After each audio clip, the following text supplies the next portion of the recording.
الحمدللہ رب العالمین والصلاة والسلام علی سید الانبیاء والمرسلین اما بعد فاعوذ باللہ من الشیطان الرجیم بسم اللہ الرحمن الرحیم وقرن فی بیوتکن صدق اللہ العظیم، اور اپنے گھروں میں ٹھہری رہو۔ آج کا جو میرا عنوان ہے وہ ہے بنی اسرائیل کا عابد۔ درود پاک کی فضیلت نبی اکرم نور مجسم شاہ آدم و بنی آدم سیاہ لا مکان شب اسرا کے دھولا مصطفیٰ جان رحمت نبی اکرم نور مجسم شاہ آدم و بنی آدم سیاہ لا مکان شب اسرا کے دھولا مصطفیٰ جان رحمت صلی اللہ علیہ وآلہ وسلم نے ارشاد فرمایا، تمہارا مجھ پر درود پاک پڑھنا پل صراط پر نور ہے۔ صلو علی الحبیب صلی اللہ تعالی علی محمد صلی اللہ علیہ وآلہ وسلم۔ پڑھیے، الصلاۃ والسلام علیک یا رسول اللہ وعلی آلک واصحابک یا حبیب اللہ۔ جو شخص نفس کی خواہشات کو اپنے قدموں تلے رونت دیتا ہے، اللہ کی بارگاہ میں بڑے سے بڑا امتحان دینے سے نہیں ڈرتا۔ بڑی سے بڑی مشکل آ جائے، صبر کے ساتھ اسے برداشت کرتا ہے، اور اللہ پاک کی رضا کو حاصل کرنے کے لیے بڑی سے بڑی مشکل، شیطان کے مکر اور فریب، شیطان کے وار سے جا ٹکراتا ہے، تو اللہ پاک ایسے اپنے پیارے بندے کو مقام بھی بہت بلند عطا فرماتا ہے۔ اللہ پاک ایسے بندے کو مقام ولایت عطا فرماتا ہے، اور اس بندے کو دنیا میں بھی کامیاب کرتا ہے، آخرت میں بھی کامیاب کرتا ہے، اور آخرت میں اللہ پاک اسے جنت الفردوس میں اعلیٰ مقام عطا فرماتا ہے۔ بنی اسرائیل کے ایک عابد کا واقعہ سماعت فرمائیں۔ اس کو حضرت سیدنا کعب الاحبار رضی اللہ تعالی عنہ نقل کرتے ہیں، بیان کرتے ہیں، جس کو میں مختصر لفظوں میں پیش کرتا ہوں۔ ایک بنی اسرائیل کا عابد تھا جو کہ مقام صدیق یعنی کہ ولایت کا ایک سب سے بڑا جو مقام ہے اس پر فائز تھا، اور اس کا منصب یہ تھا کہ بادشاہ خود اس کے پاس حاضر ہوتا اور اس سے حاجت طلب کرتا تو آپ منع فرما دیتے۔ اس قدر عالی شان تھے آپ۔ رحمت اللہ تعالی علیہ کی خانقاہ پر ایک انگور کی بیل اگی ہوئی تھی، اور اس انگور کی بیل پر روزانہ ایک انگور لگتا تھا، اور جب آپ رحمت اللہ تعالی علیہ نے کچھ پینا ہوتا اس کی طرف ہاتھ بڑھاتے، اس سے پانی نکلتا، اور آپ رحمت اللہ تعالی علیہ نوش فرما لیتے۔ ایک دن مغرب کے بعد ایک نوجوان لڑکی آپ رحمت اللہ تعالی علیہ کی خانقاہ پر حاضر ہوئی، اور اس نے کہا کہ میرا گھر دور ہے، میں گھر نہیں جا سکتی، مجھے یہاں پر ہی رات رہنے کی اجازت دیجیے۔ تو اس ولی کامل نے ترس کھاتے ہوئے اس لڑکی کو رات رہنے کی اجازت دے دی۔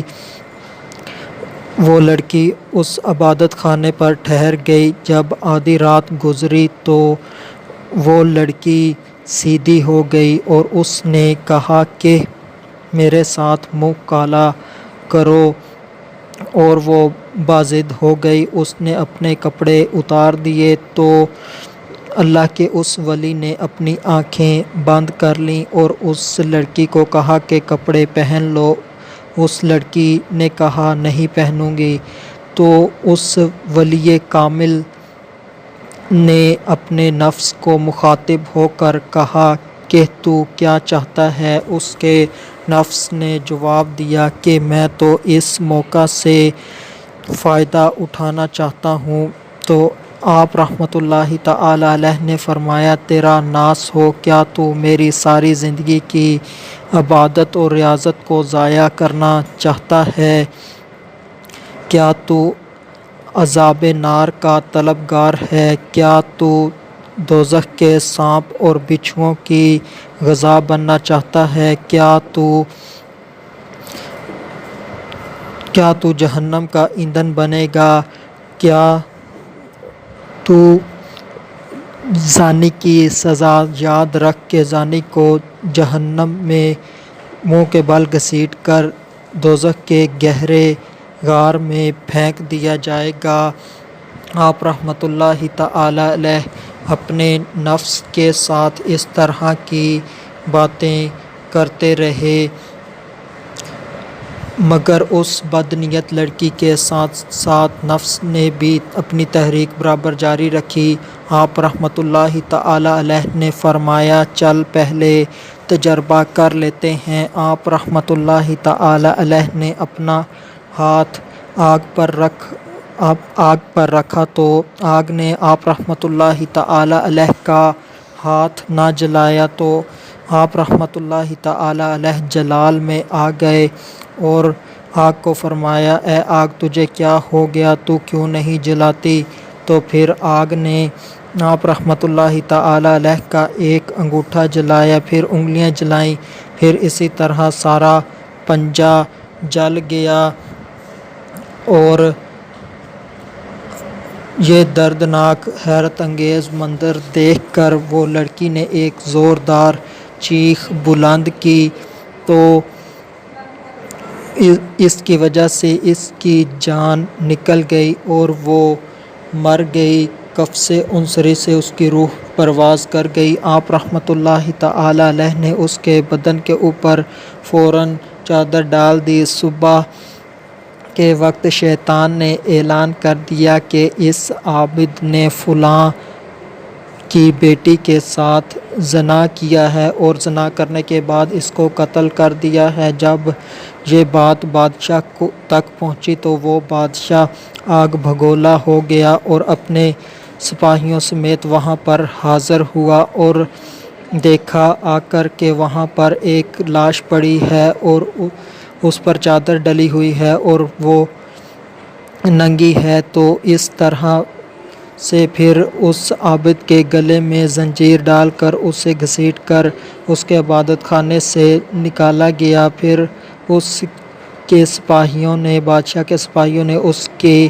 خانقاہ کی اینٹ سے اینٹ بجا دی، یعنی کہ اس کو تباہ و برباد کر دیا خانقاہ کو، اور اس عابد کو بادشاہ کے دربار میں لے جایا گیا۔ وہاں پر بادشاہ نے سزا دینے کا حکم دیا۔ اس وقت زانی کی سزا یہ ہوتی تھی کہ اس کے سر پر آرا رکھ کر چلا دیا جاتا تھا، یعنی کہ اس کے جسم کے 2 ٹکڑے کر دیے جاتے تھے۔ بادشاہ نے سزا دینے کا حکم دیا تو اس کے سر کے اوپر آرا رکھ کر چلا دیا گیا اور اس عابد کے جسم کے 2 ٹکڑے ہو گئے۔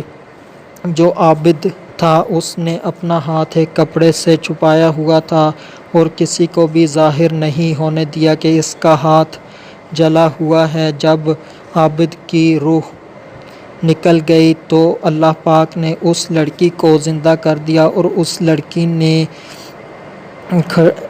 یعنی کہ جاگ کر یہ بتایا، یعنی کہ اول سے آخر اس نے ساری بات بتائی کہ ہوا کیا۔ تو اس سے پھر عابد کی پاک دامنی ثابت ہوئی اور لڑکی کا جرم ثابت ہوا، تو لڑکی ویسے ہی پہلی حالت پر چلی گئی، یعنی کہ پھر اس کی روح کو قفس عنصری سے پرواز کر گئی،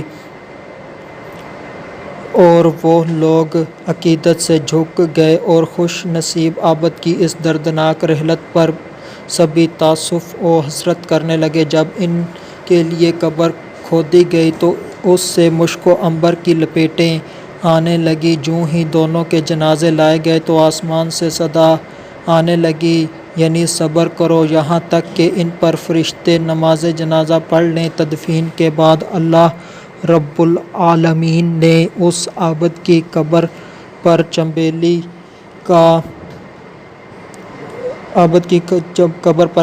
کا پودا اگا دیا۔ لوگوں نے مزار پر انوار پر ایک کتبہ آویزاں پایا جس میں کچھ اس طرح کا مضمون تھا: بسم اللہ الرحمن الرحیم، اللہ عز و جل کی طرف سے اپنے بندے اور ولی کی طرف میں نے اپنے فرشتوں کو جمع فرمایا۔ جبرائیل علیہ السلام نے خطبہ سنایا اور میں نے 50,000 دلہنوں کے ساتھ جنت الفردوس میں اس اپنے ولی کا نکاح فرما دیا۔ میں اپنے فرما برداروں اور مقربوں کو ایسے ہی انعاموں سے نوازتا ہوں۔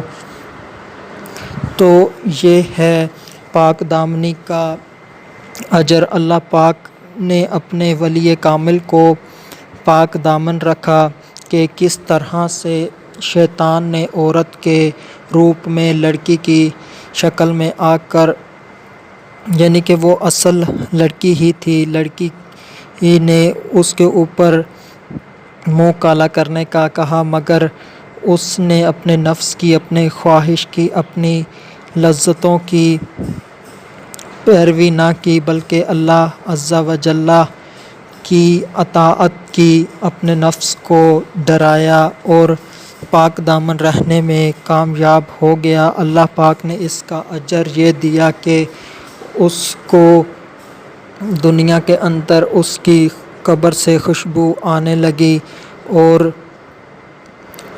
اللہ پاک نے اس کا جنت الفردوس کے اندر 50,000 دلہنوں کے ساتھ اس کا نکاح فرما دیا۔ تو اس طرح سے اس کو انعام ملا اور دنیا کے اندر جو اس کی رسوائی ہوئی تھی اس کو بھی اللہ پاک نے ختم فرما دیا، یعنی کہ لڑکی نے اٹھ کر بول کر ساری وضاحت کر دیا۔